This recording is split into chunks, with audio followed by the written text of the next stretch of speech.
SM Store, amanah dalam muamalah. Assalamualaikum warahmatullahi wabarakatuh.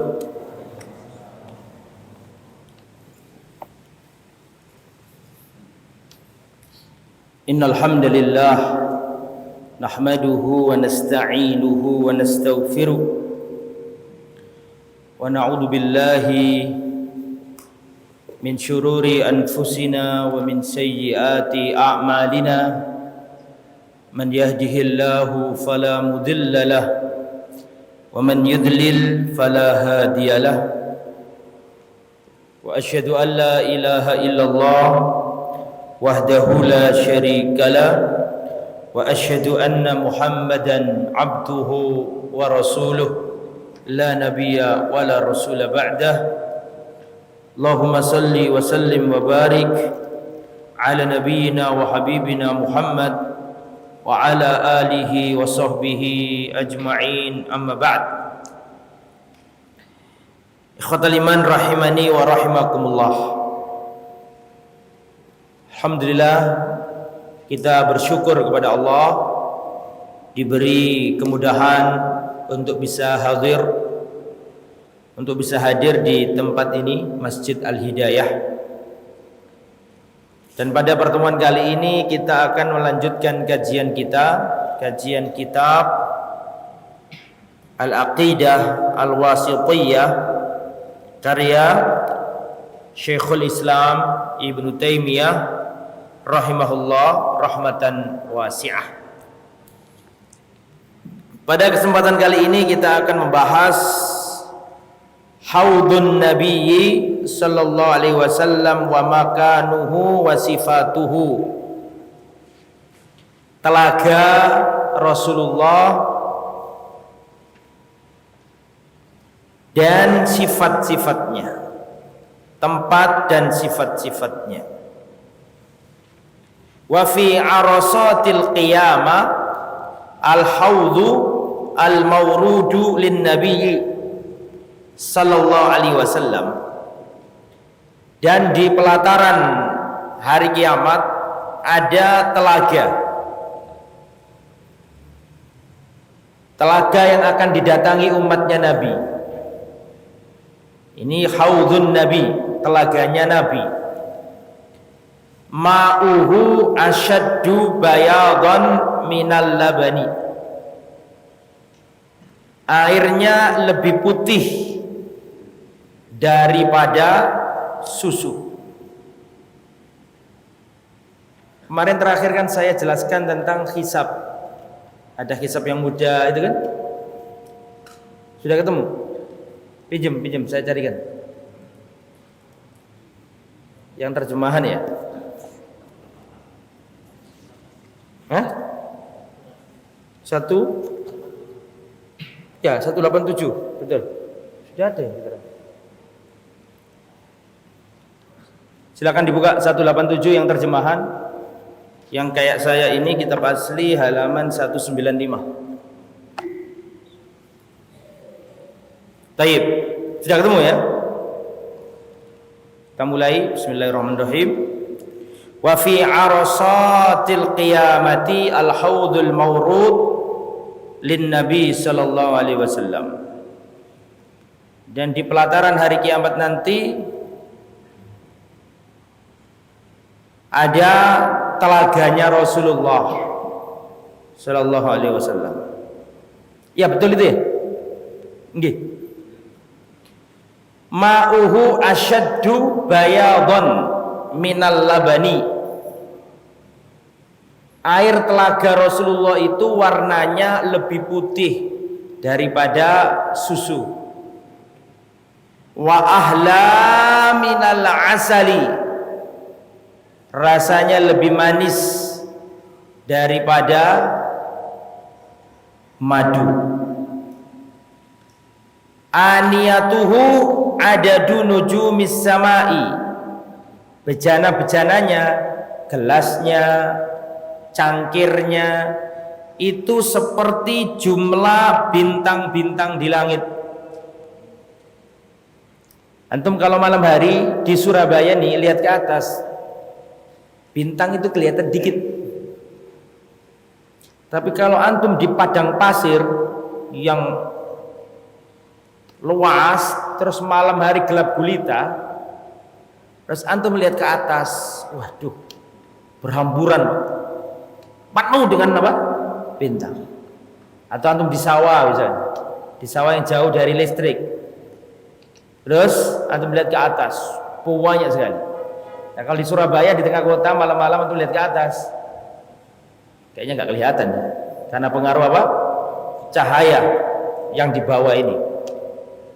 Jadi banyak. Rasulullah berbicara aniyatuhu ada dunujumis sama, jumlah bejana-bejananya, telaganya Nabi, cangkirnya, gelasnya itu seperti jumlah bintang di langit. Pada waktu itu kata-kata bintang di langit sangat apa? Banyak, karena orang kalau malam hari melihat ke angkasa itu penuh dengan apa?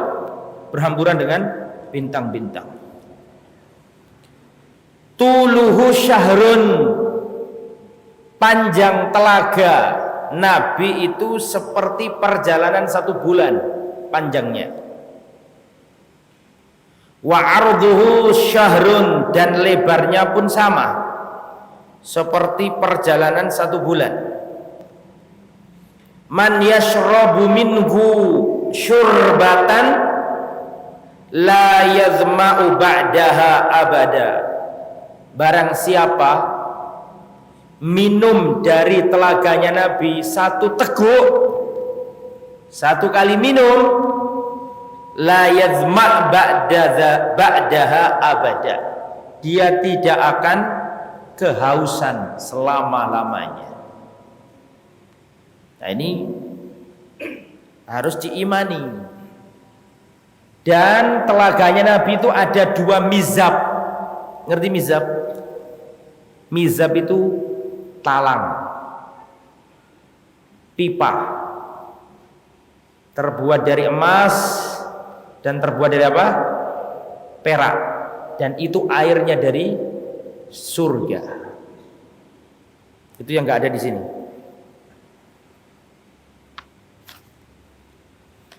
Warihuhu atyab minal miski, kata Nabi, dan aroma wanginya telaganya Nabi lebih wangi daripada minyak kasturi, minyak misik.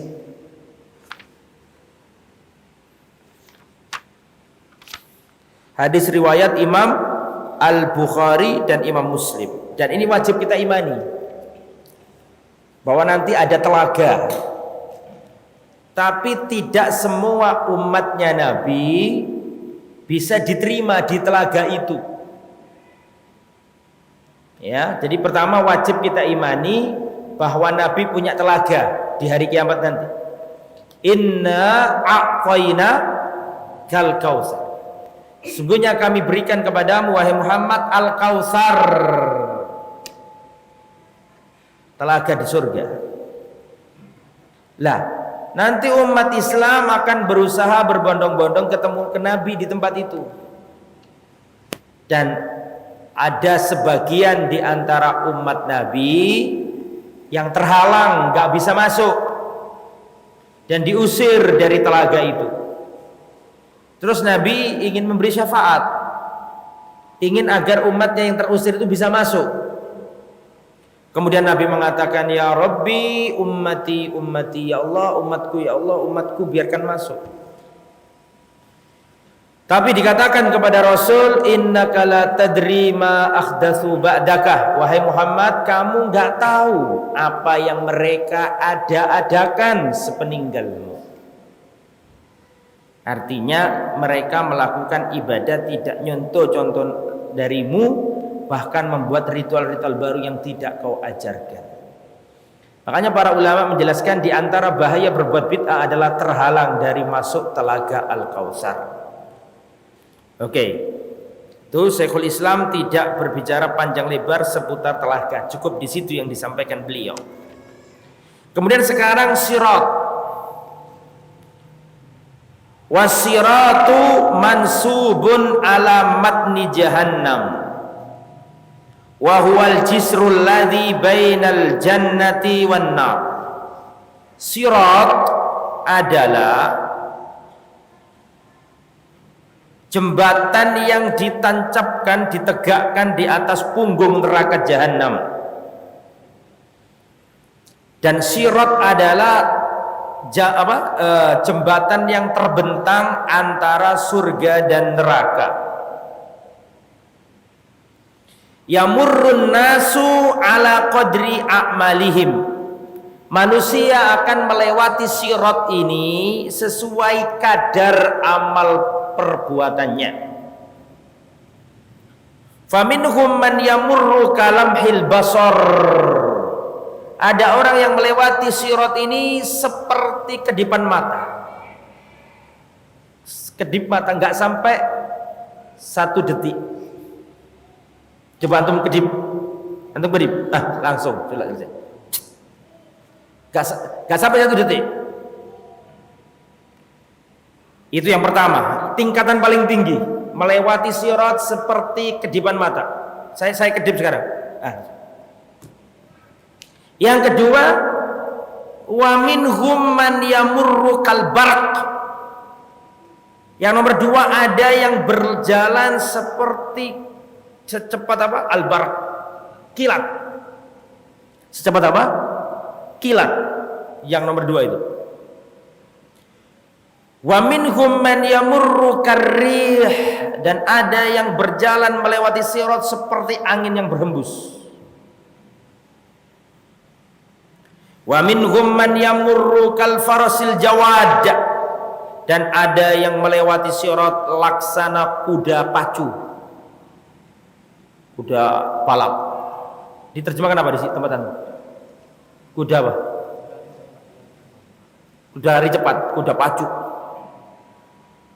Wa minhum man yamurru karika bil ibil, dan ada yang berjalan melewati sirat seperti naik onta. Betul? Ya. Seperti iring-iringan lunta. Wa minhum man ya'du adwan, dan ada yang melewati sirat dengan berlari, ya'du, berlari. Wa minhum man yamshi masyan, dan ada yang melewati sirat dengan berjalan. Wa minhum man yazhafu zahfan, dan ada yang merangkak.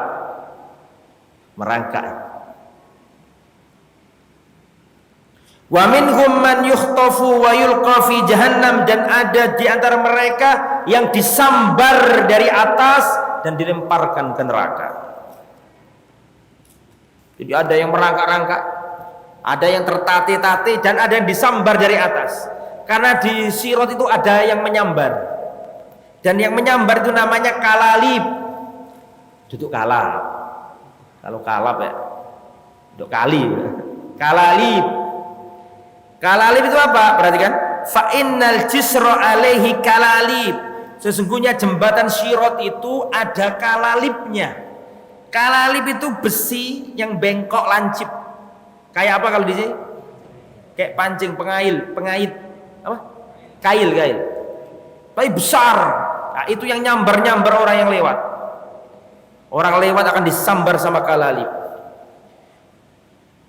Tahtafun nasu bi a'malihim. Maka kalalib ini menyambar manusia.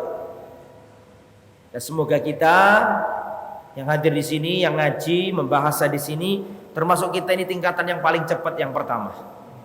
Kalamhil basar, kedipan mata, selesai. Amin ya rabbal alamin. Dan para jamaah,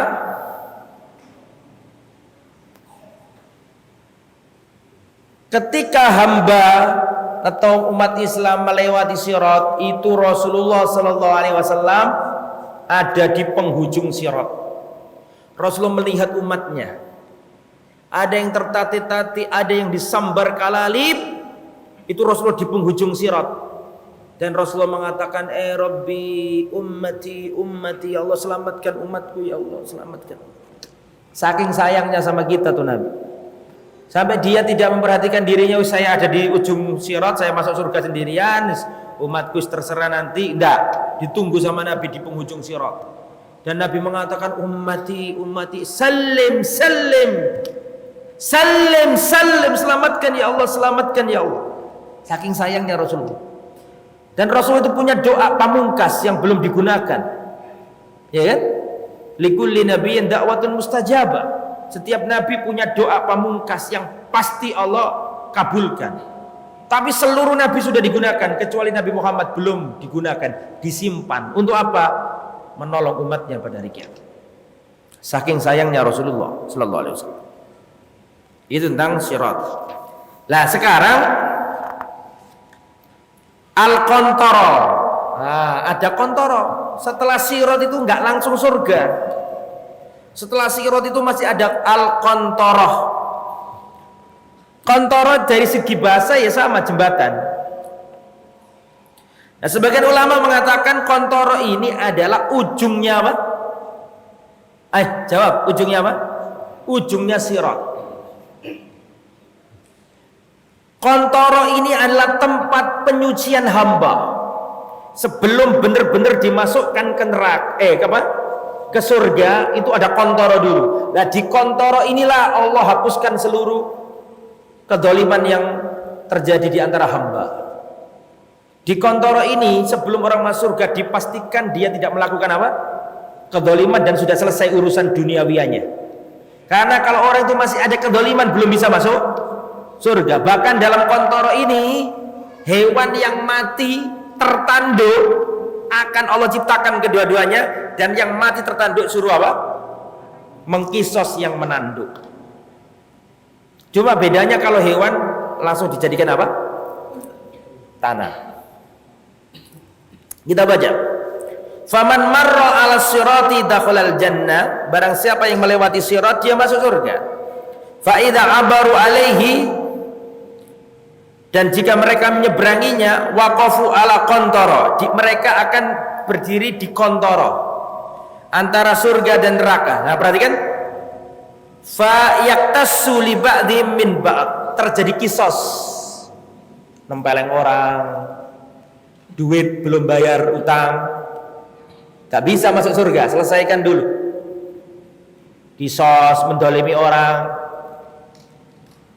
Fa'idha hudzibu, kalau di qantara itu dibersihkan dosa-dosanya, dolim-dolimnya dibersihkan, utang-utangnya sudah disauri. Kan nanti kan pada hari kiamat kan di dalam hadis gak ada dolar, gak ada rupiah, yang ada adalah kebaikan dan kejelekan. Maka kebaikannya orang yang utang ini diambil oleh Allah, dikasihkan kepada orang pemilik duit yang diutang. Jelas ya? Nah, kalau sudah itu semuanya hudzibu, dibersihkan, dibagusi, wanuku, disucikan dari dosa-dosa, udzina lahum fi dukhulil jannah, baru diizinkan masuk surga. Jadi benar-benar orang masuk surga itu gak ada sangkut pautan dengan urusan apa? Duniawiya sama anak Adam, karena tidak ada setitik tempat bagi orang zalim. Di mana? Di surga tidak ada. Harus disucikan dulu. Nah, kemudian selanjutnya, awwalu man yastaftihu babal jannah. Yang saya bawa ini, coba antum lihat buku antum itu, terus lihat di covernya bagian depan, banyak yang mensyarah, betul. Cover depan, cover yang paling depan, cover mas, cover. Itu kan banyak apa? Banyak pengarangnya, banyak pensyarahnya, betul ya? Nah, itu kalau dibaca semuanya antum malah bingung. Paham? Dan memang harusnya itu kitabnya ulama yang mensyarah cuma apa? Satu aja. Kalau itu kebanyakan bingung malah. Satu aja. Nah, nanti kalau mau ganti kitab, ganti pensyarah monggo. Ini kan satu kitab tapi yang mensyarah apa? Banyak, terlalu banyak. Oke, kembali ke materi. Yang ucapannya Syekhul Islam Ibnu Taimiyah itu yang ada dalam apa? Dalam kotak. Saya pakai syarahnya Syekh Fauzan, cuma satu toh. Ambilnya Syekhul Islam Ibnu Taimiyah, langsung dijelaskan sama Syekh Saleh Fauzan. Kalau yang jenengan bawa itu Masya Allah banyak sekali syekhnya. Sampai saya kadang-kadang baca terjemahan juga bingung ini yang mana ini. Saking banyaknya syarahnya, Masya Allah. Ya ada kebaikannya, ada plus minusnya. Awwalu man yastaftih babal jannah.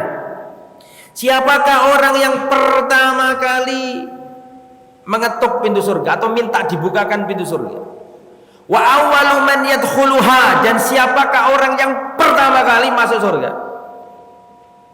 Wa syafa'atun nabi, dan perihal syafaat nabi. Nah, kita bahas sekarang. Wa awwalu man yastaftihu babal jannati Muhammadun sallallahu alaihi wasallam. Dan manusia yang pertama kali minta dibukakan pintu surga adalah Nabi Muhammad sallallahu alaihi wasallam. Wa awwal man yadkhulul jannata minal umami ummatuh. Dan di antara umat-umatnya Nabi yang banyak ini, dari umatnya Nabi Adam sampai Nabi Muhammad, umat yang pertama kali masuk surga adalah umatnya Rasulullah sallallahu alaihi wasallam. Makanya kata Rasulullah sallallahu alaihi wasallam, kita ini adalah yang datang belakangan tapi yang masuk surga duluan. Ya, kita ini datangnya belakangan tapi masuk surganya apa? Duluan. Kemudian walahu fil qiyamati salasu syafa'at. Pada hari kiamat nanti Nabi Muhammad punya 3 syafaat. Pada hari kiamat nanti Nabi Muhammad punya 3 syafaat menurut Syekhul Islam Ibnu Taimiyah. Amma syafa'atul ula, adapun syafaat yang pertama, fayashfa'u fi ahlil mauqif hatta yuqdha bainahum ba'da an yataraja'al anbiya'u Adam wa Nuh wa Ibrahim wa Musa wa Isa bin Maryam anis syafa'ati hatta tantahiya ilaihi. Syafaat yang pertama yang dimiliki Nabi namanya syafa'atul uzma, syafaat agung. Syafaat yang terjadi untuk ahli mauqif, yang mana seluruh para nabi tidak ada yang sanggup ngasih. Yang sudah sering saya sampaikan di tempat ini, betul? Mereka datang ke Nabi Adam nggak sanggup, nafsi. Pada hari ini Allah murka, tidak pernah Allah murka seperti hari ini. Aku nggak bisa nolong karena aku dulu pernah mendekati pohon apa? Terlarang. Idhabu ila Nuh, pergilah ke Nabi Nuh. Maka orang-orang ini berbondong-bondong menuju Nabi Nuh. Nabi Nuh mengatakan, nafsi. Al-yaum, pada hari ini Allah murka, tidak pernah Allah murka seperti murkanya hari ini. Aku nggak bisa nolong kalian karena aku dulu pernah berdoa dan kaumku ditenggelamkan Allah. Idhabu ila Ibrahim, pergilah kalian semuanya ke Nabi Ibrahim. Mereka berbondong-bondong, wahai Nabi Ibrahim, berikan syafaatmu, sampaikan kepada Allah agar Allah mengampuni dosa kami. Tolong Nabi Ibrahim. Nabi Ibrahim mengatakan, nafsi al-yawma ghadiba rabbi ghadaban lam yaghdab qablahu wa mislahu. Pada hari ini Allah murka, tidak pernah Allah murka melebihi murkanya hari ini. Aku nggak bisa nolong kalian karena aku pernah berbohong 3 kali. Idhabu ila Musa, pergilah ke Nabi Musa. Mereka berbondong-bondong Nabi Musa. Wahai Nabi Musa, berikan syafaatmu, tidakkah engkau melihat keadaan kami? Sampaikan kepada Allah agar Allah mengampuni dosa kami. Nabi Musa mengatakan, nafsi. Pada hari ini Allah murka, tidak pernah Allah murka seperti hari ini. Aku nggak bisa nolong kalian karena aku pernah membunuh manusia, membunuh orang. Nabi Musa pernah membunuh orang. Sukunya siapa? Fir'aun, bangsa Kipti, ditempeleng sama Nabi Musa mati sebelum beliau diangkat jadi Rasul. Idhabu ila Isa, pergilah menuju Nabi Isa. Mereka berbondong-bondong menuju Nabi Isa. Nabi Isa mengatakan hal yang sama. Hari ini Allah murka, tidak pernah Allah murka seperti hari ini. Jangan minta tolong aku nggak bisa. Idhabu ila Muhammad, pergilah ke Muhammad, Nabi terakhir yang diutus. Mereka berangkat menuju Nabi Muhammad. Mereka minta tolong sama Nabi Muhammad sallallahu alaihi wasallam. Kemudian Nabi Muhammad bersujud di bawah arsy. Nabi Muhammad bersujud, kemudian Allah katakan kepada Nabi Muhammad, "Ya Muhammad, irfa' ra'sak." Muhammad, angkat kepalamu. Is'al tu'ta. Mintalah, aku kabulkan permintaanmu. Isfa' tu syafa', berikan syafaatmu, aku perkenankan syafaatmu. Baru setelah itu Nabi Muhammad mengatakan, ummati ummati ya Rabbi. Itu seluruh Nabi gak ada yang bisa, hanya Nabi Muhammad tok yang bisa. Inilah maqamah mahmudah yang antum baca setelah azan itu loh. Apabila dengarkan azan, jawablah seperti yang diucapkan muadzin.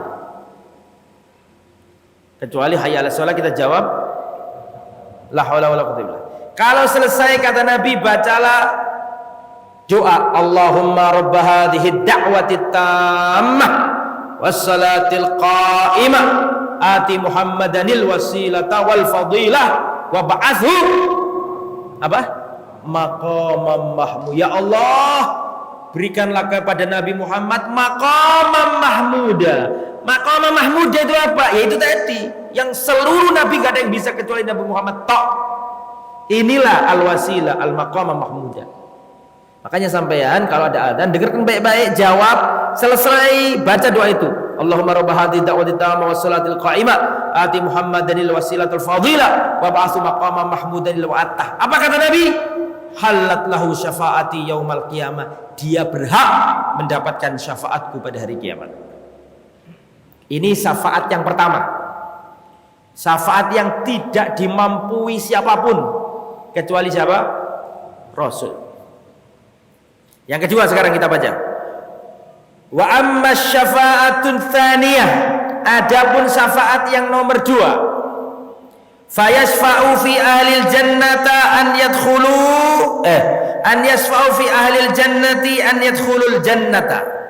Syafaat Nabi kepada penghuni surga supaya dia bisa masuk surga. Penghuni surga itu nggak bisa masuk surga sebelum dapat apa? Syafaat Nabi. Nunggu semua sampai Nabi dulu, dan Nabi mengizinkan orang diberi masuk surga. Jadi penghuni surga sendiri itu gak bisa masuk surga kalau gak dapat apa? Syafaat Nabi. Lah, 2 syafaat ini khusus miliknya Nabi. Seluruh anbiya tidak ada yang bisa. Seluruh wali, seluruh orang soleh, seluruh anak yang mati di waktu kecil, syafaat-syafaat yang ada itu gak ada yang bisa kecuali syafaatnya Rasul. 2 tadi itu, yang pertama sama yang kedua. Tetapi ada syafaat yang tidak hanya miliknya Nabi, tetapi Nabi yang lain pun bisa. Orang-orang soleh bisa, para wali bisa, anak yang mati syahid bisa. Itu adalah syafaat yang model nomor 3. Apa itu? Baca. Wa amma syafa'atu tsalitsah, adapun syafaat yang nomor 3, fayasfa'u fi man istahaqqan nara fa hadhihi syafa'atu lahu, yaitu perhatikan, orang yang dia itu masuk neraka terus dikeluarkan dari apa? Neraka. Syafaat untuk orang yang ahli dosa masuk neraka terus diberi syafaat agar keluar dari neraka. Ini tidak hanya Nabi Muhammad saja, seluruh para nabi pun bisa. Umatnya masuk neraka terus Nabi memberi syafaat, ya Allah, hambamu ya Allah, umatku ya Allah, tolong ya Allah keluarkan dia, terus dikeluarkan. Ini semua nabi bisa. Jangankan nabi, orang soleh saja bisa. Masih ingat kisah nanti ketika di dalam surga orang-orang baik akan berkata kepada Allah, ya Rabbi aina ashabi, ya Allah mana temanku dulu, sholat bareng aku ya Allah, puasa bareng aku ya Allah, haji bareng aku, kok gak aku temui di surga ya Allah. Kata Allah, lihat di neraka, keluarkan orang yang kamu kenal, yang di dalam hatinya masih ada iman. Nah, jadi kalau ada orang masuk neraka terus diberi syafaat sehingga dia keluar dari neraka, ini tidak hanya syafaatnya siapa?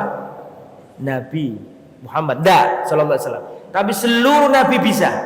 Bahkan orang soleh yang enggak nabi pun apa? Bisa. Atau orang yang dia ini berhak masuk surga tapi enggak jadi masuk surga. Beda enggak dengan yang pertama? Mohon maaf, keliru. Orang yang berhak masuk apa? Neraka, tetapi karena dapat syafaat nggak jadi masuk neraka. Beda nggak dengan yang nomor 3 tadi? Nomor 3 yang pertama, ini nomor 3 yang kedua. Kalau nomor 3 yang pertama tadi kan sudah apa? Sudah masuk, terus diberi syafaat keluar dari neraka. Ini adalah syafaatnya Nabi dan nabi-nabi yang lain bisa. Yang gambaran nomor 2 ini, dia sudah menurut hisabnya, menurut timbangannya, menurut nilainya, dia calon penghuni neraka, sudah hampir masuk neraka, tapi dapat syafaat, sehingga dia tidak sempat merasakan apa? Api neraka. Ini pun Nabi Muhammad bisa, sallallahu alaihi wasallam, dan nabi-nabi yang lain pun bisa. Jelas ya? Nah itu. Fayasfa'u fi man istahaqqan nar an la yadkhulaha wa yasfa'u fi man dakhalaha an yakhruja minha. Atau syafaat Nabi kepada orang yang sudah masuk surga untuk tidak keluar lagi dari surga. Ini menurut beliau ini. Nah, kemudian Syekh Utsaimin menjelaskan bahwa dalam Rasulullah itu ada 8 syafaat. Ini yang nggak ada di kitab sampean. Silakan dicatat ya. Silakan dicatat. Menurut Syekh Fauzan ya, mohon maaf, Syekh Fauzan bukan Syekh Utsaimin. Menurut Syekh Shalih Fauzan hafizahullah, syafaat disebutkan di sini ada 8. Yang pertama, asy-syafa'atul uzma, syafaat yang agung.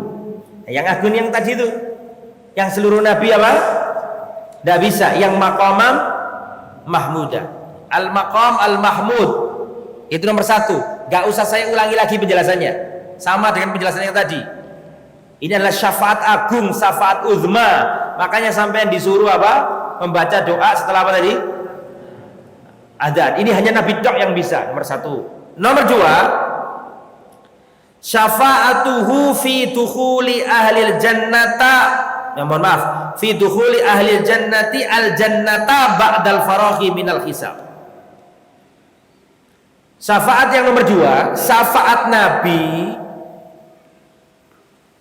agar orang-orang ahli surga masuk surga setelah selesainya hisab.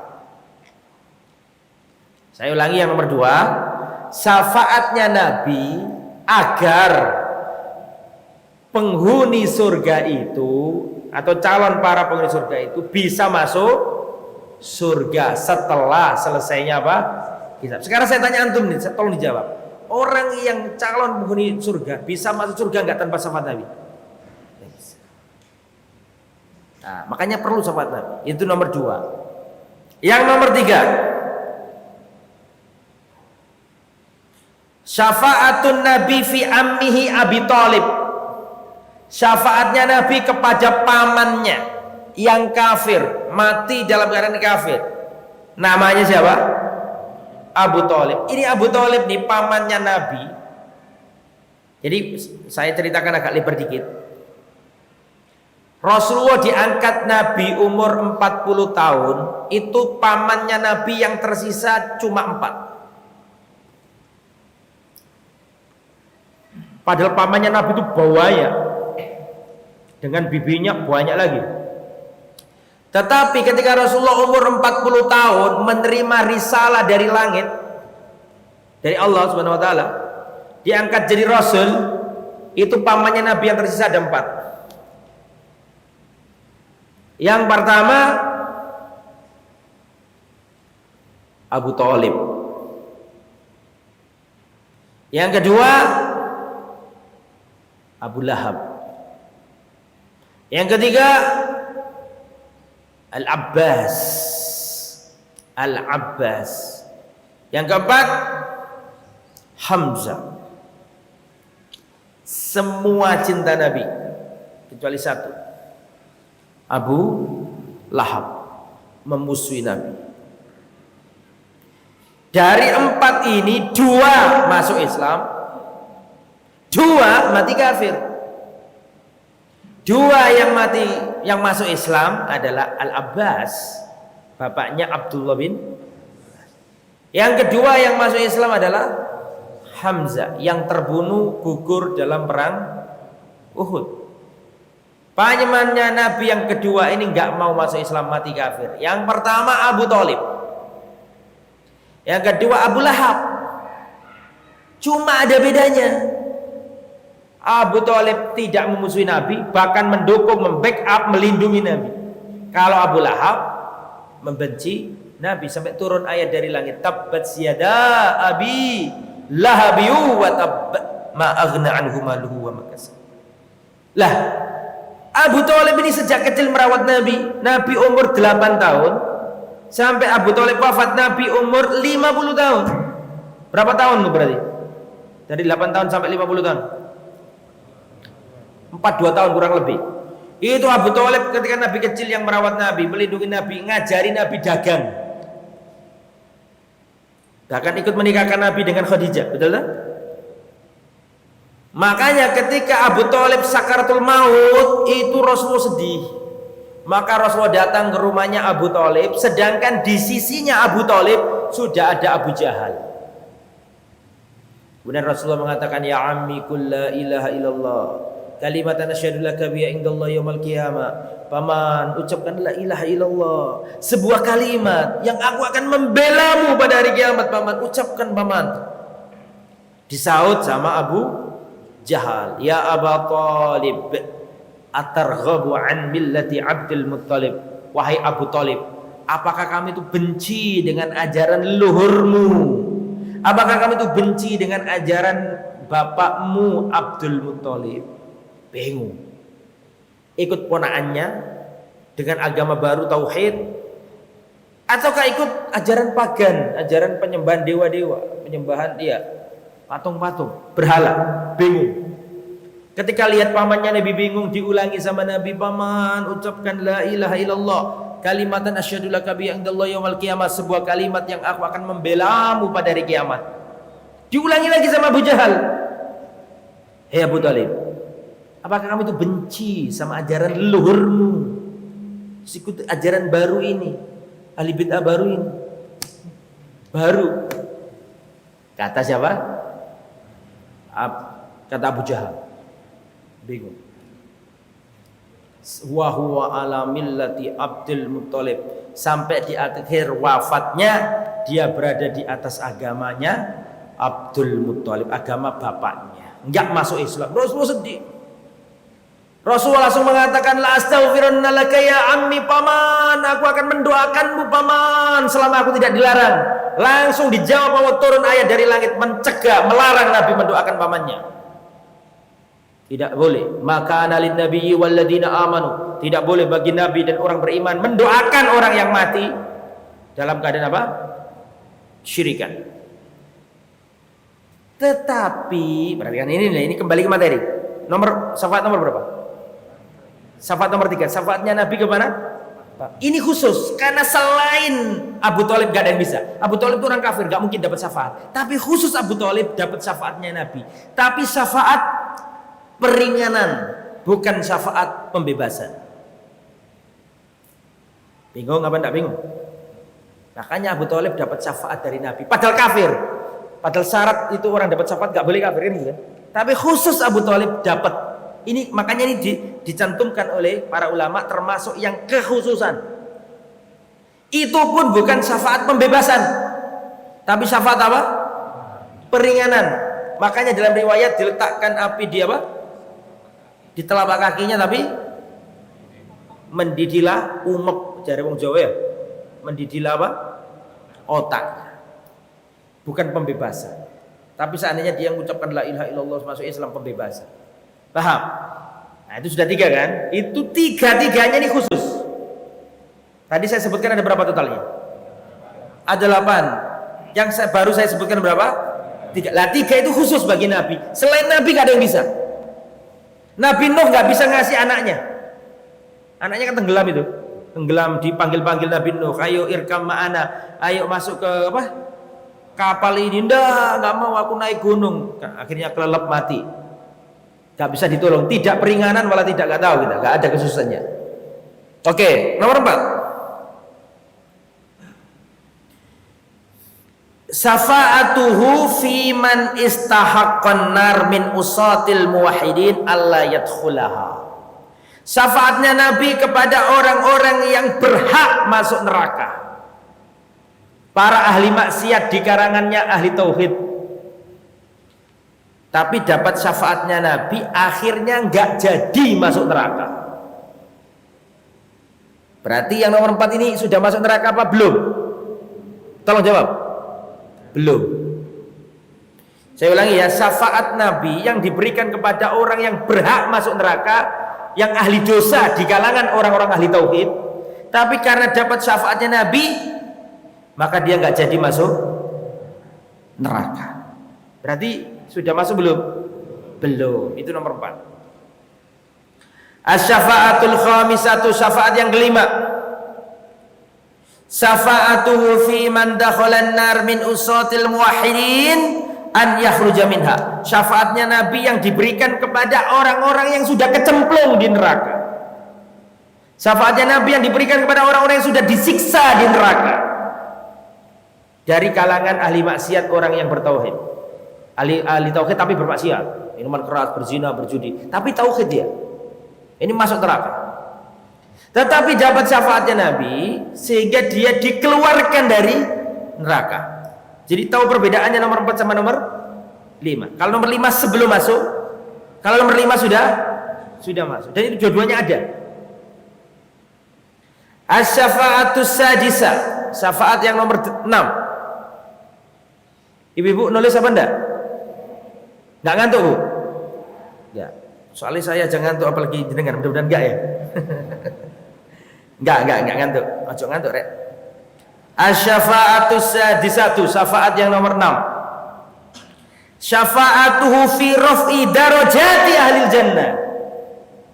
Syafaatnya ahli surga. Syafaat untuk ahli surga supaya level dari level bawah terus bisa naik level yang lebih atas. Itu juga melalui syafaatnya Nabi. Syafa'atuhu fi raf'i darajati ba'di ahlil jannah.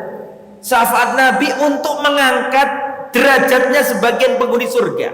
Kan kita tahu berdiri bahwa surga bertingkat, betul? Betul apa enggak? Yang paling tinggi tengah namanya surga apa? Surga Firdaus. Yang paling bagus, paling tengah, paling tinggi. Lah, syafaat yang nomor 6 ini untuk mengangkat derajat ahli surga di surga. Nah, ini yang nomor 6. Asy-syafa'atus sabi'atu, syafaat yang nomor 7 al-an, yang sekarang nomor 7.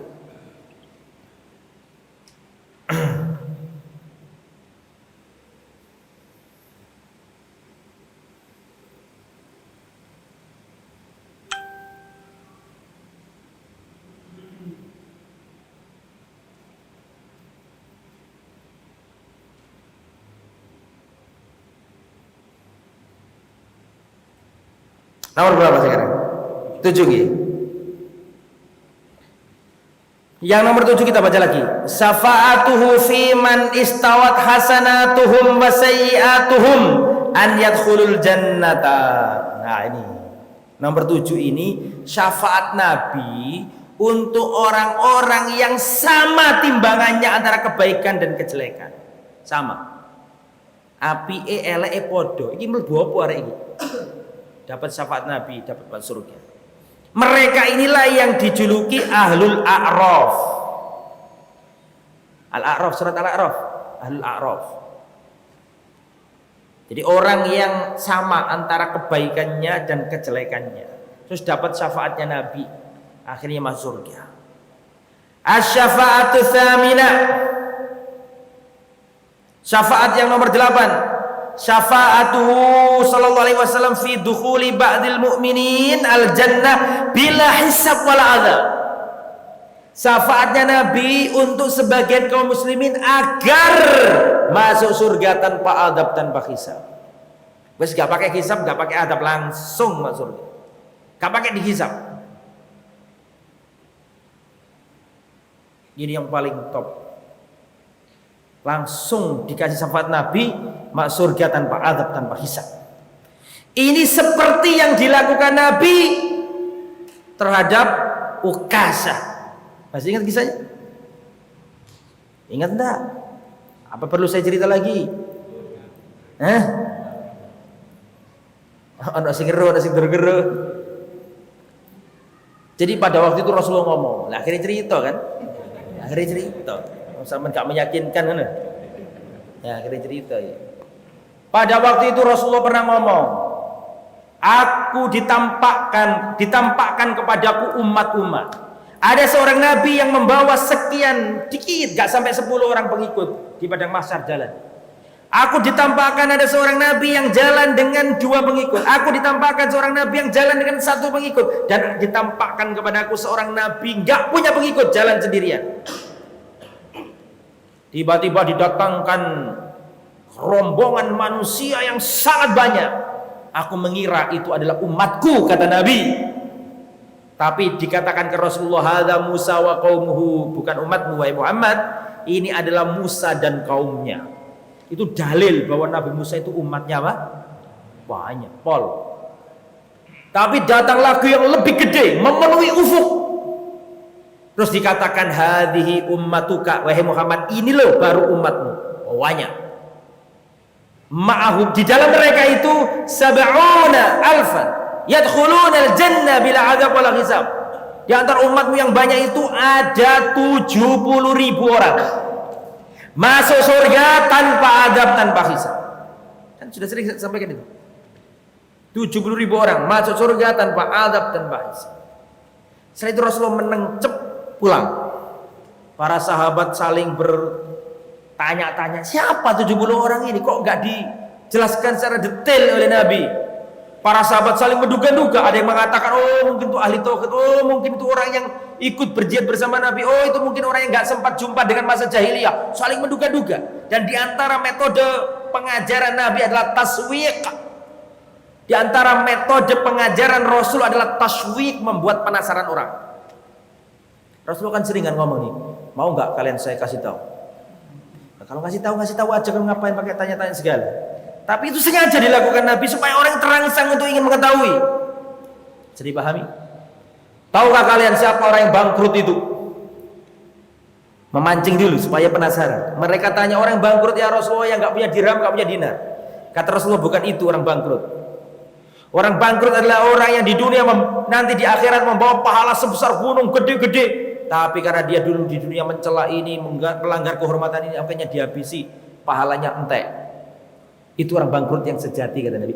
Lah, di antara metode pengajaran Nabi adalah membuat penasaran orang. Kayak gini nih, masuk surga 70.000 tanpa adab, tanpa hisab. Ulang Rasulullah. Para sahabat saling menduga satu sama lain. Terus Rasulullah balik, ya Rasulullah, sinten yang 70.000 yang masuk surga tanpa adab, tanpa hisab itu? Jelaskan sama Nabi. Humul ladzina la yastarqun, orang-orang yang tidak minta diruqyah, wala yatatayyarun, yang tidak bertatoyur, wala yaktawun, tidak berobat dengan kai, wa ala rabbihim yatawakkalun, yang keempat, orang yang bertawakal kepada Allah. Setelah itu ada Ukasha di situ mengatakan, ya Rasulullah, tolong doakan ya Rasulullah agar aku masuk di antara 70.000 tanpa adab, tanpa hisab, langsung masuk surga. Doakan aku ya Rasulullah. Kata Rasulullah, anta minhum, engkau masuk dalam 70.000 orang. Terus datang yang lain, ya Rasulullah, aku juga. Wis mari. Ya Rasulullah, jangan. Oh, bukan jangan, apa? Sabaqaka biha Ukasha, kamu sudah kedahuluan Ukasha. Rasulullah nggak mengatakan kamu nggak masuk. Rasul nggak ngomong gitu. Itu cerdasnya Rasul. Kata Rasul, kamu sudah kedahuluan siapa? Karena kalau itu pintu itu dibuka, kita nggak tahu di depan Nabi ada orang munafik, ada orang ini. Bisa dipahami? Maka Rasulullah pakai bahasa sindiran, bahasa kinaya. Sabaqaka biha Ukasha. Ukasa sudah mendahului diri. Itu yang maksud syafaat nomor berapa? 8. Lah, dari 1 sampai 8 yang khusus miliknya Nabi saja yang nomor berapa? 1, 2, 3. Adapun 5 yang lain sesudah yang 3 tadi itu, berarti nomor 4, 5, 6, 7, 8, 5 yang terakhir, kata pengarang yusyarikuhu fiha ghairuhu, ini juga ada yang lain selain Nabi. Nabi yang lain bisa, bahkan nggak Nabi pun bisa. Nggak Nabi pun bisa.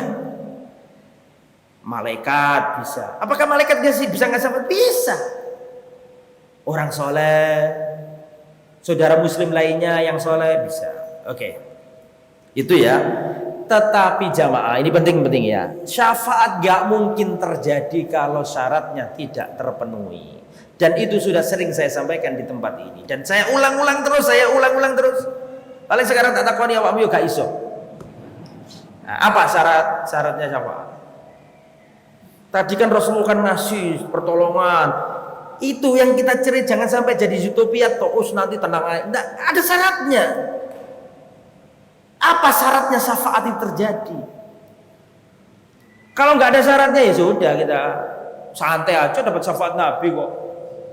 Harus syaratnya kita penuhi lah. Itu yang kita belajar di sini, itu harus memenuhi syarat itu. Sebelum saya lanjut, silakan ditulis, nggak ada di kitab. Terhadap syafaat ini, manusia terbagi menjadi 3 macam manusia atau 3 kelompok. Terhadap syafaat, manusia terbagi menjadi 3 kelompok.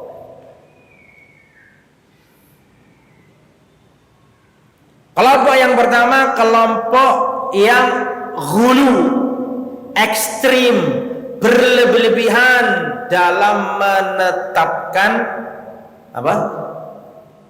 Syafaat sampai di luar batasnya. Di kelompok yang pertama ada kelompok yang hulu, ekstrim, sampai melampaui batas dalam menetapkan apa? Syafaat. Contohnya siapa mereka ini? Yang bawa kitab jangan ditulis di buku tulis. Yang bawa kitab tulis di kitabnya dan di halamannya, jangan di sampulnya. Ya, saya ulangi, yang bawa kitab yang dibagikan itu tulis di kitabnya, di halamannya, jangan di sampul, apalagi ditaruh di kertas, wes hilang. Hilangi ya. Tulis di kitabnya, di bab yang kita pelajari. Jadi gini, saya bab syafaat, saya mau nulis jadi di bab syafaat itu, supaya nanti kalau saya murojaah, ini dulu dijelaskan ustadz saya, dulu itu maksudnya begini. Jangan di kertas terpisah. Kalau kertas terpisah pasti hilang. Saya sudah pengalaman soalnya. Ya, pokoknya kita ditulis tulisan iki nih lo hilang. Meskipun nggak hilang repot, ini dulu halaman berapa? Ngapain gitu? Ya kitabnya ini yang ditulis. Itu salah satu cara belajar kayak gitu. Mohon maaf yang tersinggung ya. Mohon maaf, saya harus sampaikan itu soalnya. Ya, kitab yang mahal adalah kitab yang banyak apa?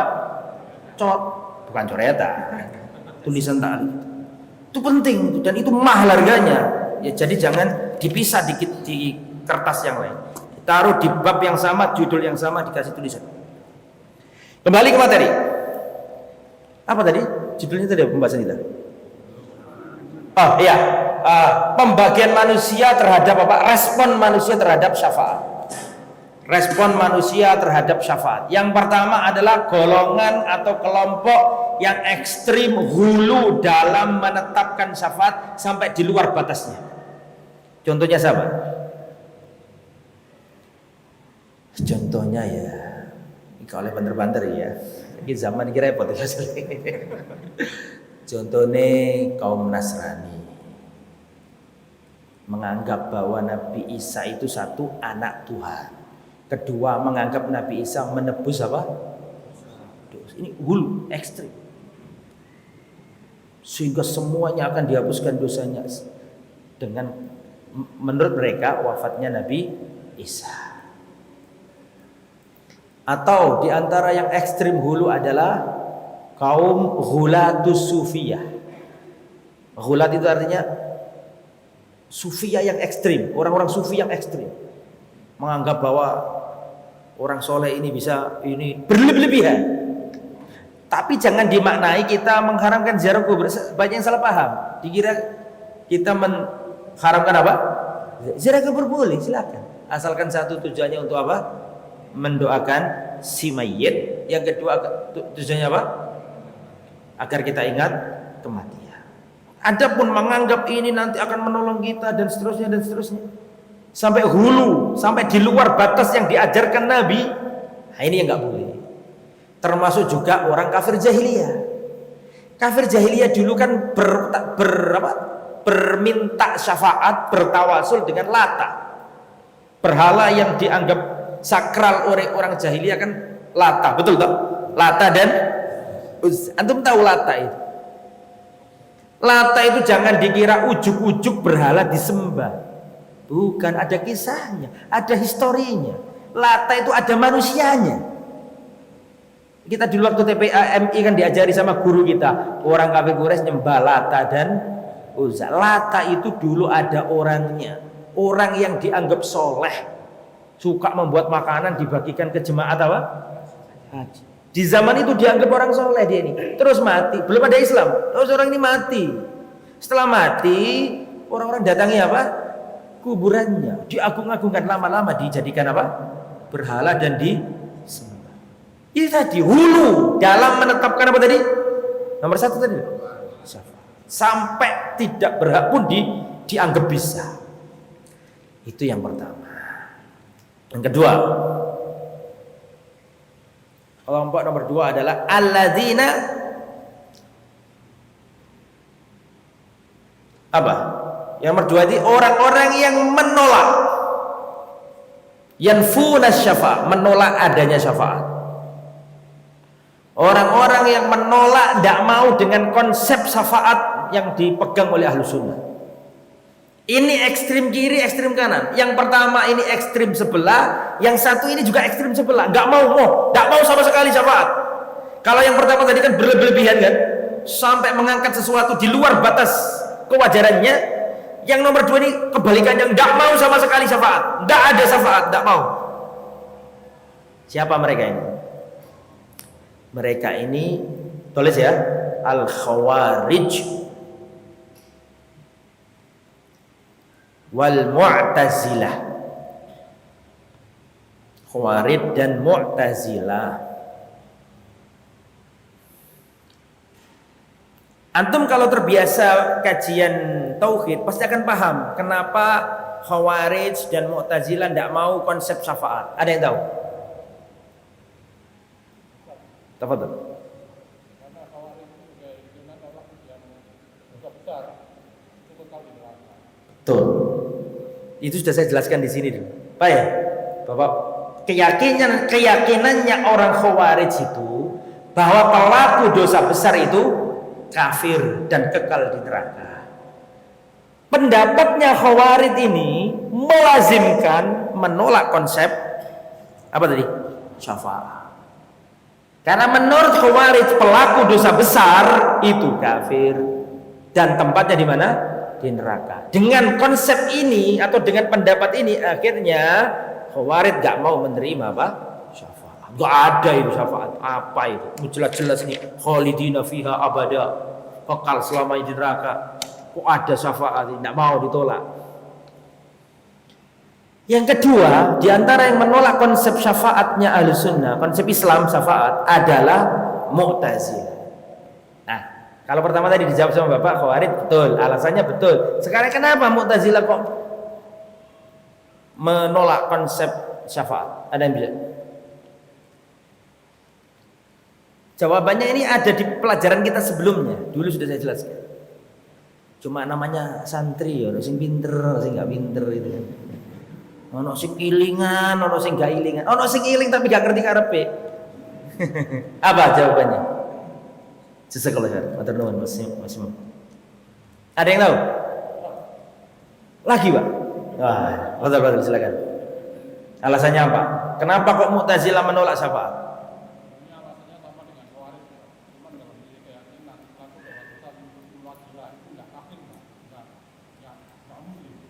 Masya Allah. di cinta neraka dia kekal di neraka. Masya Allah. Masya Allah. Betul, jawab. Pinter sama Mbak. Masya Allah, Masya Allah, Masya Allah. Ustadz itu anak murid yang pinter itu senang. Ya. Perhatikan. Karena menurut Mu'tazilah, pelaku dosa besar itu laisa bi walakin fi manzilatin bainal manzilatain. Menurut keyakinannya orang Mu'tazilah, orang yang melakukan dosa besar laisa bi mu'min, dia enggak mukmin. Wa laisa bi kafir, tapi dia juga tidak kafir. La mu'min wala kafir. Mukmin gak, kafir gak.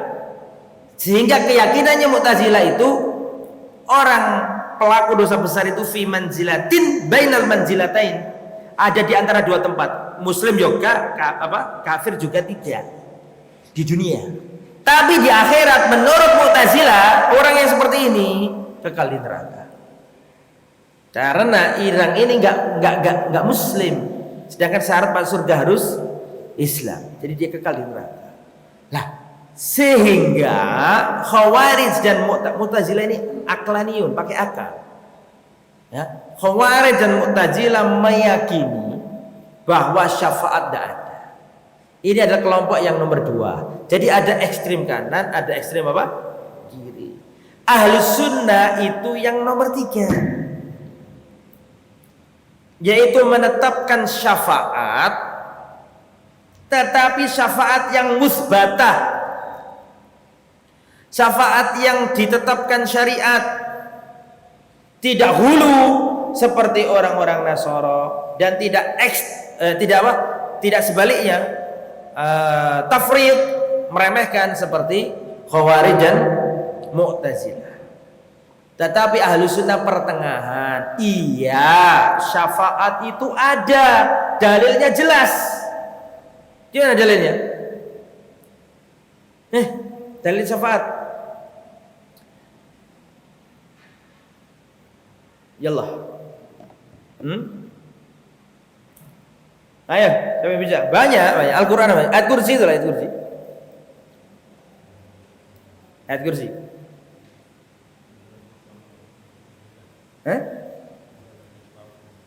Man dalladhi yashfa'u indahu. Ya, ayat kursi. Siapa yang bisa memberi syafaat kalau tidak dapat izin dari Allah? Berarti kan ada syafaat bagi orang yang diizinkan oleh wala yashfa'una illa liman irtada. Ya Rasulullah, man asadun nasi bi syafa'atika yaumal qiyamah. Termasuk tadi hadis yang awal yang saya baca, barang siapa mendengarkan azan, menjawab azan, kemudian berdoa dengan doa yang saya sebutkan tadi, kata Nabi, halat lahu syafaati, dia di hari kiamat berhak dapat syafaatku. Berarti kan ada syafaatnya Nabi. Rasulullah pernah ditanya Abu Hurairah, ya Rasulullah, siapakah orang yang akan dapat syafaatmu di hari kiamat? Rasul menjawab, orang yang dapat syafaatku adalah yang begini. Nah, berarti ada. Rasulullah pernah berkata, perhatikan. Rasulullah pernah berkata, likulli nabiyyin da'watun mustajabah. Setiap nabi punya doa mustajabah yang pasti dikabulkan. Fata'ajjala kullu nabiyyin da'watahu. Setiap nabi sudah menggunakan doa pamungkasnya masing-masing. In ihtabatu da'wati syafa'atan li ummati yaumal qiyamah. Adapun aku simpen rapet doaku itu, aku gunakan nanti untuk beri syafaat bagi umat. Jadi Nabi itu punya doa yang pasti dikabulkan, tapi belum dikeluarkan oleh Nabi. Pamungkas ini belum. Saking sayangnya sama kita, nunggu di akhirat untuk ngasih syafaat kepada umatnya. Nah, jadi ada berapa pendapat? 3. Hulu, meremehkan, sama satunya pertengahan. Nah, sekarang syarat syafaat itu apa? Syafaat sudah sering saya sampaikan. Syarat syafaat yang pertama adalah idznullah lisyafi'. Orang yang memberi syafaat harus dapat izin dulu dari Allah.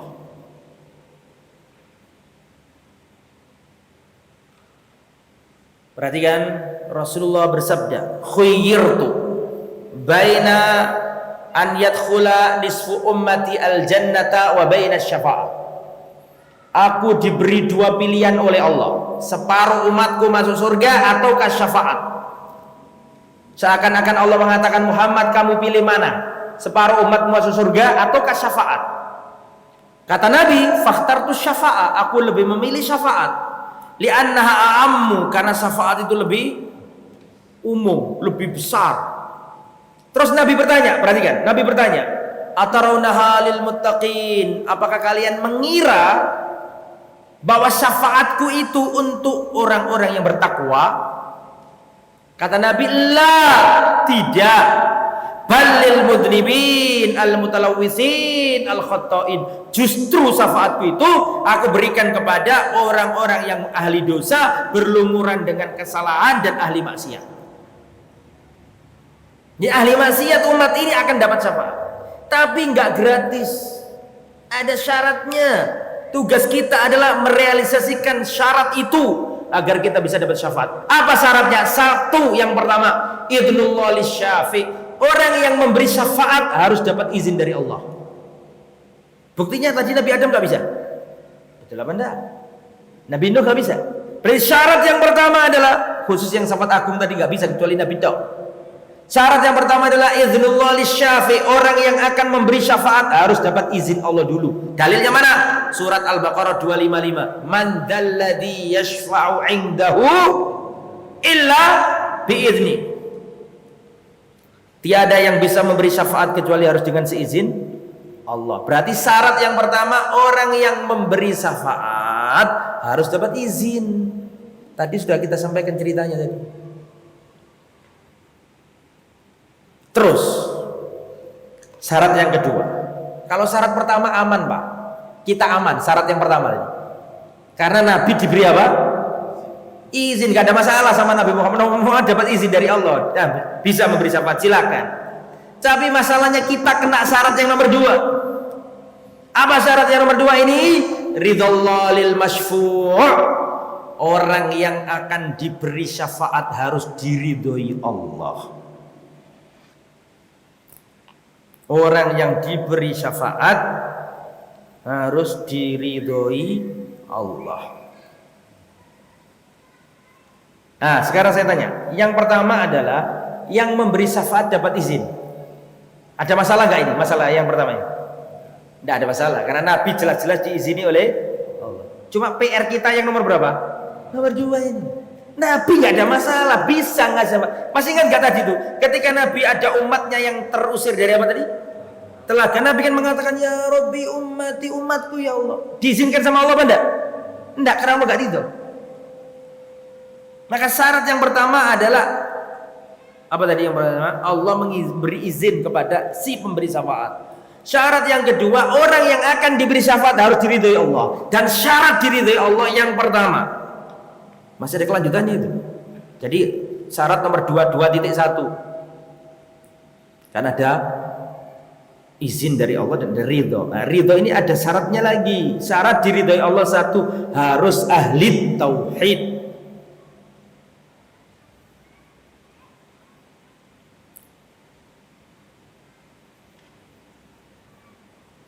Harus apa? Ahli tauhid. Dalilnya mana? Kalau harus ahli tauhid supaya diridhoi Allah. Bismillah.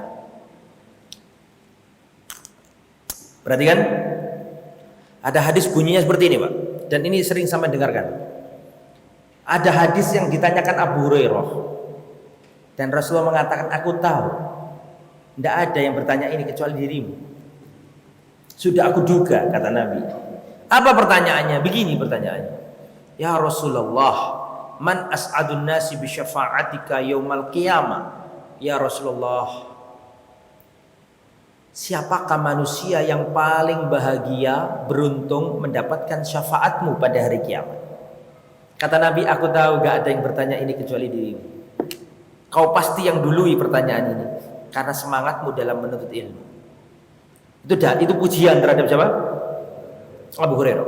Terus Nabi berkata begini, as'adun nasi bi syafaati yaumal qiyamah man qala la ilaha illallah khalisan min qalbihi. Kata Nabi, orang yang paling bahagia, paling beruntung, paling bejo mendapatkan syafaatku pada hari kiamat adalah orang yang mengucapkan la ilaha illallah Tiada yang berhak disembah selain Allah. Enggak cukup lisan. Kata Nabi apa? Khalisan min qalbihi, harus khalis, murni, jernih, tulus dari hatinya. Enggak boleh ada kesyirikan.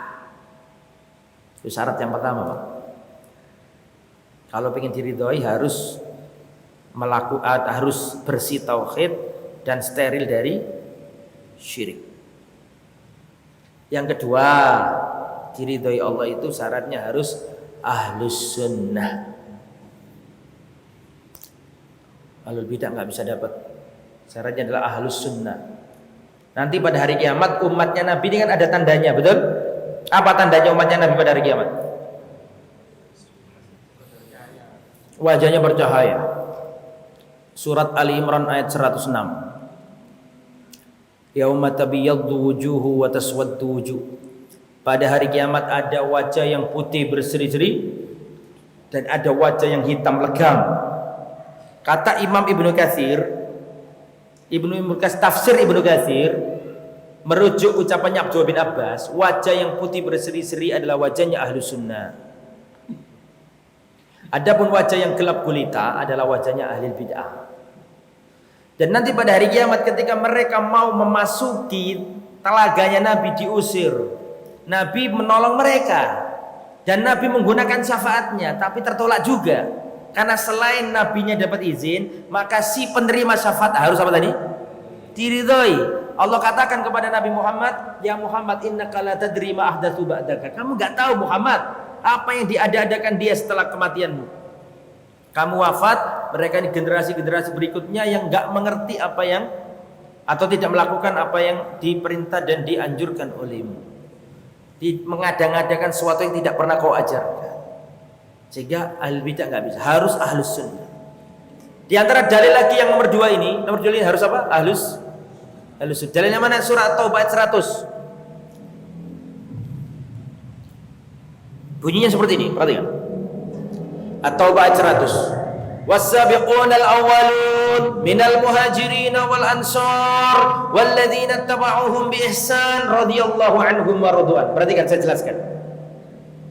Was-sabiqunal awwalun, dan orang-orang yang terdahulu yang awal-awal masuk Islam.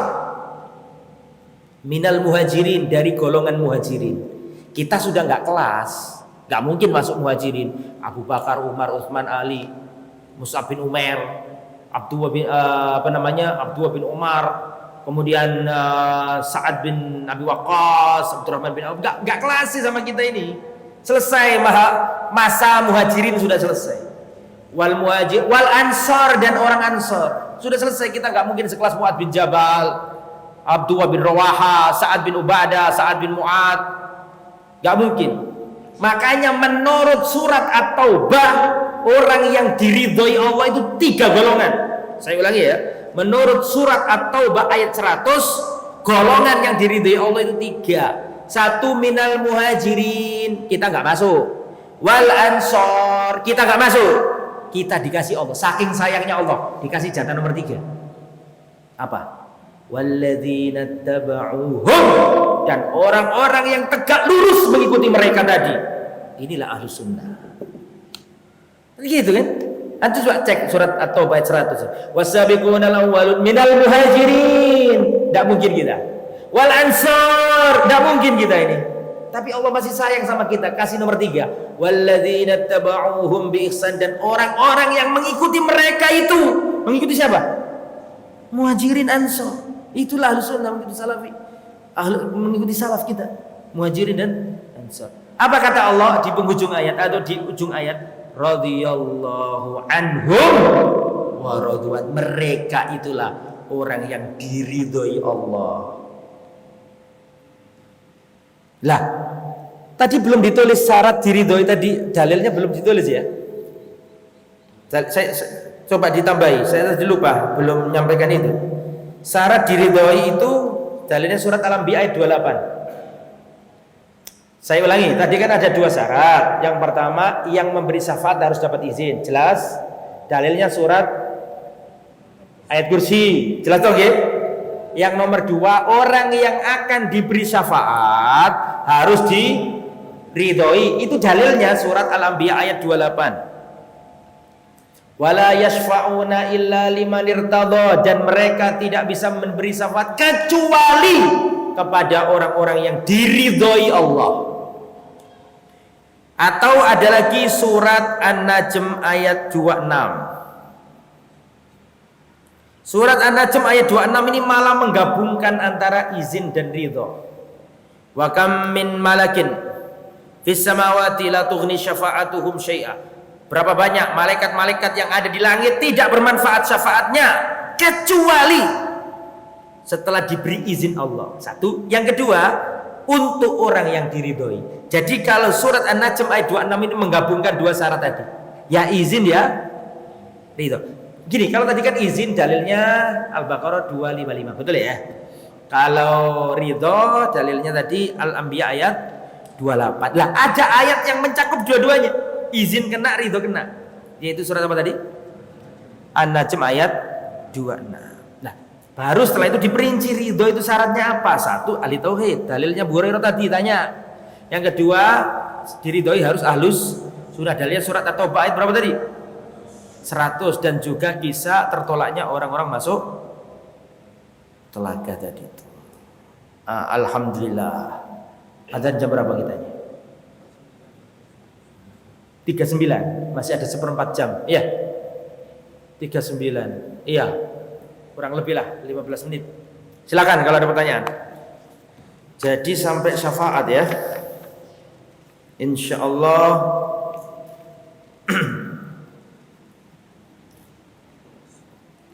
pelajarannya akan datang.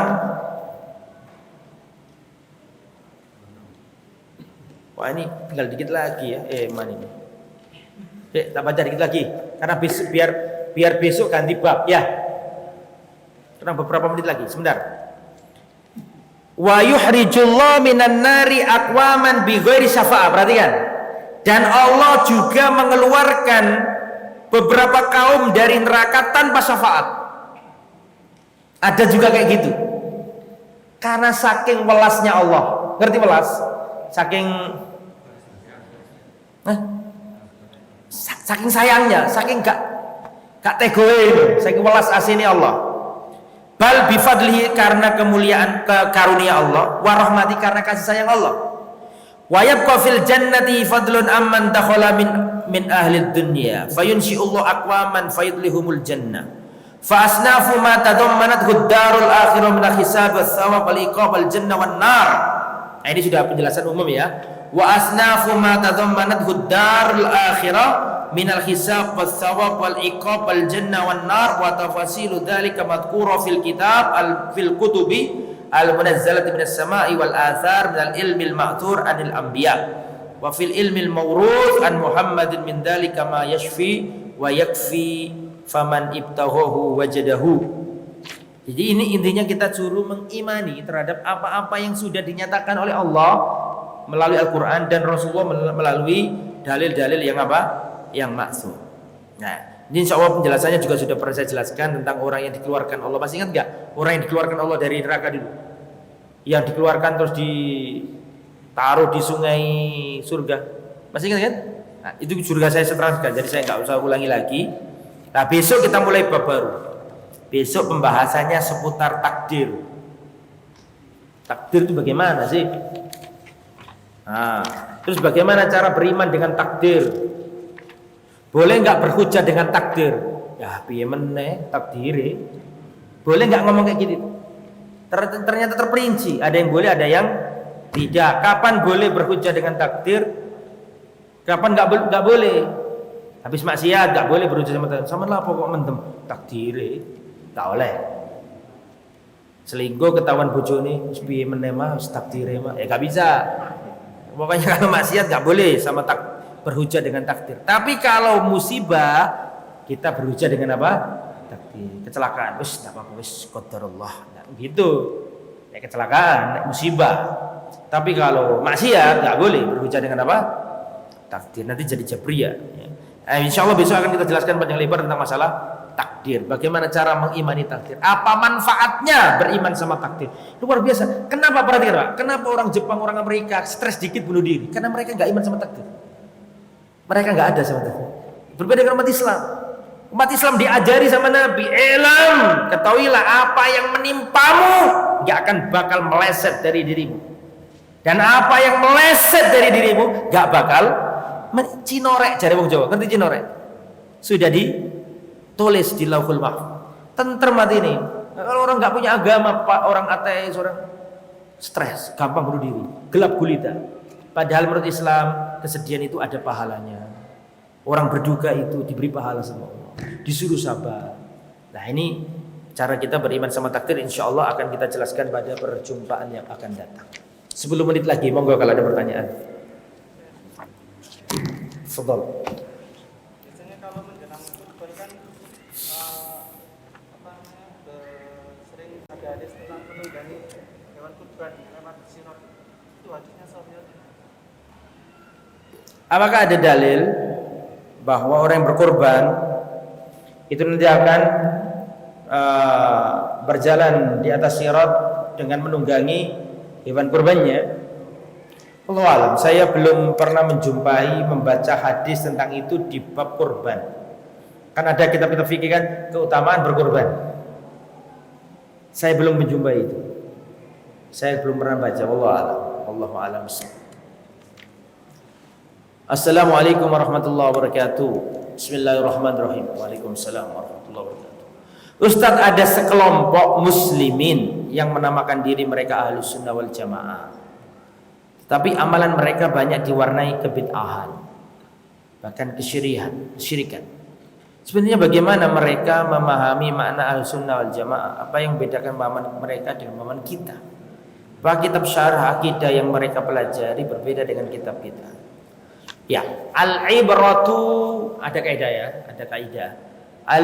Al-ibratu bil haqa'iq wal ma'ani, la bil alfazi wal mabani. Atau misalnya, yang dijadikan patokan hukum itu hakikat, bukan nama. Yang dijadikan patokan hukum itu apa? Hakikat, bukan nama. Hakikatnya apa? Itu yang dipakai. Ada koperasi syariah, di antara programnya itu simpan pinjam. Kemudian ternyata yang pinjam nggak pakai riba, cuman wajib bayar infak 10%. Nah, ini riba meskipun dinamai dengan apa? Infak. Karena yang jadi patokan bukan apa? Nama. Yang patokan adalah apa? Hakikat. Contoh lain, saya pergi ke toko, terus kurang uang saya. Wes gini aja Mbak, wes ini saya kasihkan kurangannya, saya kasihkan jam tangan saya ini aja. Sudah, saya nggak kesini lagi, tak kasih jam tangan saya. Katanya, lafadznya tak kasih kan hibah, betul apa enggak? Tapi neng status akhirnya itu bukan hibah itu, tapi murni itu jual beli. Karena yang dilihat bukan lafadznya, yang dilihat adalah apa?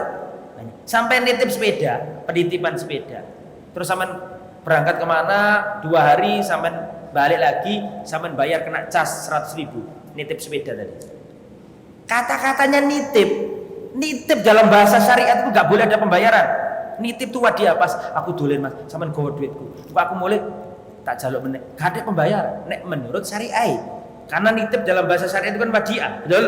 Wadiah itu akad nolong, bukan akad cari untung. Bisa dipahami tidak? Berarti meskipun ada tulisan penitipan sepeda, hakikatnya bukan penitipan itu, tapi apa? Sewa tempat, sewa jasa untuk menjaganya, iya kan? Bukan penitipan. Lah, begitulah kira-kira penjelasan. Al-ibratu bil ma'ani la bil asma. Yang menjadi patokan itu adalah dengan apa? Maknanya, hakikatnya, bukan lafaz dan namanya. Termasuk penamaan, semuanya ya pakai nama-nama salaf, pakai nama-nama ahlu sunnah, pakai nama macam-macam. Tapi yang jadi patokan bukan apa? Penamaannya. Yang dipatokan adalah apa? Hakikat. Ahlu sunnah tapi ternyata senang melakukan hal-hal yang menyelisih sunnah, ya bukan ahlu sunnah. Mengaku salafi tapi selalu menyelisih pendapat para salaf, ya bukan salaf. Jadi intinya gitu aja, itu kaidah umum. Yang jadi patokan adalah apa? Al-ibratu bil haqa'iq, hakikatnya, bukan sekedar namanya. Wallahu a'lam.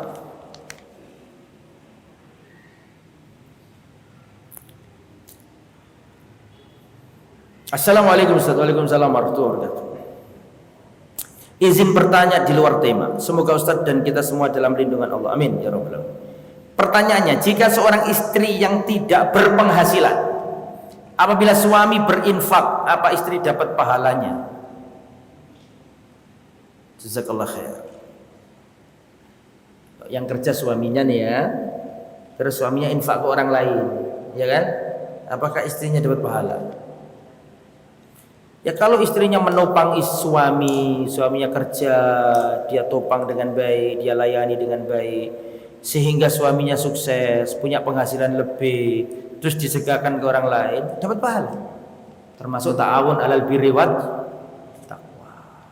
Semoga begitu ya, kalau ada seorang istri baik, menyupport suaminya, dinasihati, dimotivasi, bahkan ngomong gini, ayo mas jangan lupa kita sisihkan duit untuk infak kepada orang tua kita, kepada sanak kerabat kita, bahkan dimotivasi seperti itu, terus suaminya melakukannya, jelas dapat pahala kali itu. Jadi seperti itu ya, wallahu a'lam.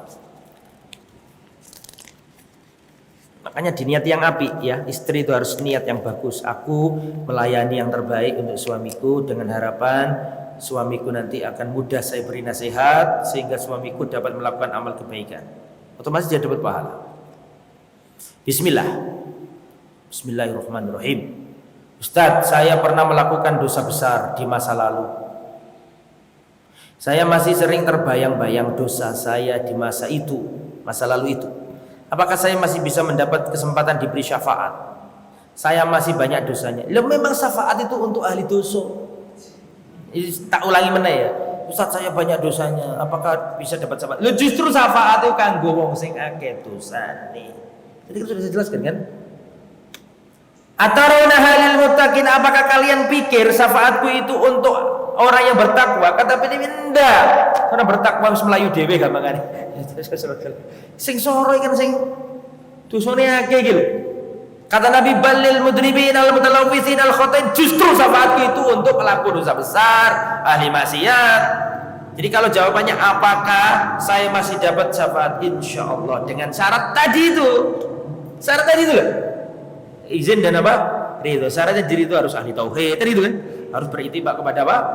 Sunnah dan seterusnya. Dan ada amalan-amalan yang belum saya sampaikan, amalan-amalan supaya kita dapat syafaat. Belum saya sampaikan tadi. Di antaranya adalah membaca Al-Qur'an. Kan gitu kan, Al-Qur'an akan memberi apa? Syafaat. Di antaranya puasa.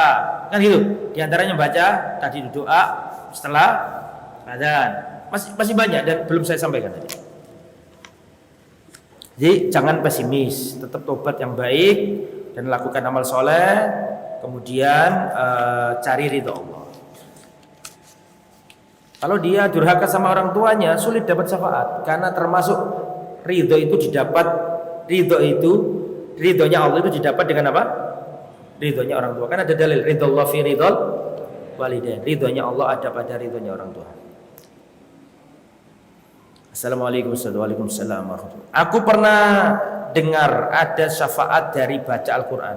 Betul, bukan katanya, memang hadis. Iqra'ul Qur'ana fa innahu ya'ti yaumal qiyamati syafi'an li ummati. Syafi'an li sahibi. Gimana bunyi? Iqra'ul Qur'ana fa innahu ya'ti yaumal qiyamati syafi'an li ashabihi.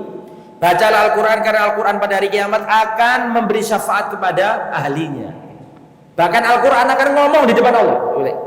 Antum pernah dengar hadis kan? Al-Qur'anu hujjatun laka au alaika. Al-Quran bisa membelamu dan bisa menjadi bumerang bagi dirimu. Kapan Al-Quran menjadi hujjah? Nanti Al-Quran ngomong Pak di hadapan Allah. Ustaz, masuk iso ngomong? Iya, Allah yang Rasulullah yang menyampaikan. Yaqulul Qur'anu, Al-Quran akan berkata di depan Allah, ya Rabbi manatuhu an-naum bil-lail. Ya Allah, dulu di dunia aku yang menyebabkan dia enggak tidur malam. Jam 2 dia bangun membaca Al-Quran, aku dibaca ya Allah di tengah malam. Sekarang izinkan aku memberi syafaat kepadanya. Fayushaffaq, dan diizinkan syafaatnya. Al-Quran. Ada juga puasa. Yaqulu siyamu, puasa berkata, Rabbi manatuhu at-ta'am wasyarab wasyahawat. Ya Allah, dulu di dunia aku menjadikan hamba ini enggak makan, enggak minum, enggak menumpahkan syahwatnya di siang hari karena aku ya Allah. Dan sekarang di akhirat izinkan aku beri syafaat kepadanya. Maka puasa memberi syafaat kepada ahli puasa, ahli apa tadi? Quran. Itu juga dalil kalau puasa itu siang, kalau baca Quran itu malam. Syafaat dari teman-teman semajlis taklim itu gimana Ustaz? Yo intine nek soleh, wonge apik mlebu surga ngeleki kancane. Dan nek ikut taklim bendina nek padha eleke. Yo gak iso ketemu. Kadang-kadang preman iku aku koncoan sama sampeyan Ustaz, gak apa-apa. Meni sampean geli aku. Ora enakmu dhewe ae. Syaraté kan yusalluna ma'ana salat bareng. Jadi lafaz hadisnya, salat bareng aku, puasa bareng aku. Jadi gak sekedar kenalan api, kudu ada istirahat bareng-bareng, salat bareng, puasa bareng. Nah gitu ya. Lagian ustadznya digituin juga belum tentu ustadznya yang selamat. Gak ada yang tahu, kita gak boleh mentazkiyah diri kita, gak boleh memastikan diri, gak boleh. Kita sama-sama kita memohon kepada Allah keselamatan dunia dan adapun memastikan ustadz ini gak tahu, kita gak boleh kalau kayak gitu. Selama belum mati kita nggak tahu apa yang terjadi. Orang manusia itu perjalanannya masih panjang. Makanya kita selalu minta husnul khatimah. Nggak tahu akhir kesudahan. Bagaimana hukumnya jika orang tua saya mempercayai hal-hal tahayyul, tapi sholat, tapi juga tidak menyembah berhala? Saya sudah berusaha mengingatkan, tapi mama saya selalu bilang sok suci kepada saya. Dan hampir semua keluarga saya kejawen mempercayai hal-hal tahayyul. Ya sabar, didoakan. Pertama didakwai pelan-pelan, disampaikan dengan wong tua gak iso ditungguli, gak iso. Ada orang tua sampai nasihatin langsung memposisikan diri di atas, gak mungkin, orang tua gak akan mau. Gak bisa, orang tua gak bisa ditungguli. Paham ya? Bawanya terus, ngelendek terus. Sampean seneng no atine, sampean hibur, sampean bantu, sampean pijiti. Kok paling dhek kaget yo ono apa anakku kok aneh. Akhirnya aku mikir wong tua mikir anakku iki semakin ngaji, jilbabe gede, tambah sayang karo aku. Tambah cinta karo aku. Si biasanya gak pernah perhatian, sekarang perhatian. Paling tidak itu akan tertanam dalam jiwa bapakmu, emakmu bahwa anakku ini menjadi lebih baik. Terus nasihati aku, gak mungkin anakku ini jelek. Kalau dia jelek ngapain dia kok berubah jadi baik? Jadi ada pengaruh positif dari kajiannya ini. Biarkan mereka. Ada pun gak pernah bantu, gak pernah pijuti, ngomongannya kasar, moro-moro mak, sampean pakai cadar opomu. Wong tua dikon isbalnya dikon apa? Gak gelem wong tua dikon awakmu gak bantu aku, gak nyenengno atiku, akhlakmu elek. Gitu? Nah, akhlak yang baik, pelan-pelan. Kalau sekiranya orang tua sudah menunjukkan penolakan, sabar dulu. Nanti pelan-pelan lagi. Nah, terus yang lebih penting adalah apa? Berdoa. Dulu kan sudah saya sampaikan tentang bagaimana ceritanya Abu Hurairah dengan ibunya. Masih ingat nggak? Ini ibunya nih mencela Nabi, disuruh masuk Islam, nggak mau, mencela Nabi. Sampai putus asa Abu Hurairah ini datang ke Rasul. Ya Rasulullah, saya sedih nih. Tolong doakan ibu saya ya Rasulullah. Saya ajak dia masuk Islam, menolak, bahkan mencela-cela dirimu ya Rasulullah. Hanya Rasulullah berdoa, Allahumma hdi li ummi Abi Hurairah. Ya Allah, berikan hidayah kepada ibundanya Abu Hurairah. Setelah itu Abu Hurairah pulang ke rumah, berubah langsung mandi, ganti baju. Abu Hurairah datang, asyhadu alla ilaha illallah wa asyhadu anna Muhammadar Rasulullah. Ada yang bisa diubah oleh doa, tapi nggak bisa diubah oleh dalil. Perhatikan ucapan saya. Ada bagian dari hati kita ini yang nggak bisa diubah dari apa? Dengan apa? Dalil. Tapi dengan apa? Doa. Karena orang masih gengsi, masih nggak bisa menerima apa? Kenyataan. Makanya ya muqallibal qulub tsabit qalbi ala dini. Yang menguasai hatinya orang tua kita adalah Allah. Maka mintalah kepada Allah agar Allah membuka hatinya orang tua kita. Jadi saya nasihatkan untuk saudariku yang punya masalah seperti ini, tetap pakai akhlak yang mulia, tingkat tinggi, nasihati yang baik-baik, senangkan orang tua, bantu kesusahannya, sampaikan pelan-pelan sambil didoakan. Adapun hasil Allah yang pegang, tapi prosesnya kita sudah benar. Itu yang disampaikan, mudah-mudahan bermanfaat. Mohon maaf kalau ada salah kata, salah ucap, kasar dalam penyampaian. Mohon saya dimaafkan. Subhanakallahumma bihamdika asyhadu an la ilaha illa anta astaghfiruka wa atubu ilaik. Wassallallahu ala nabiyyina Muhammad wa ala alihi wa sahbihi ajma'in wa akhiru da'wana alhamdulillahi rabbil alamin. Assalamualaikum warahmatullahi wabarakatuh.